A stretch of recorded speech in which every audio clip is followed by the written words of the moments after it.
Quan el fill de l'home, el primogènit de la creació de Déu, arribà al capvespre de la seva vida mortal, s'acomiadà dels seus deixebles en una festa.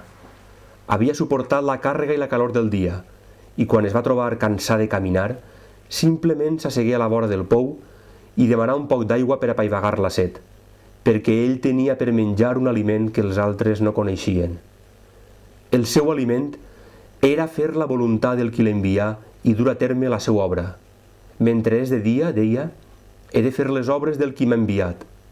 La nit s'acosta quan ningú no pot treballar. Així transcorregué el temps del seu ministeri. I si en cap moment va seure a taula amb fariseus o amb publicans, fou per tal de poder fer més eficaçment el treball de Déu.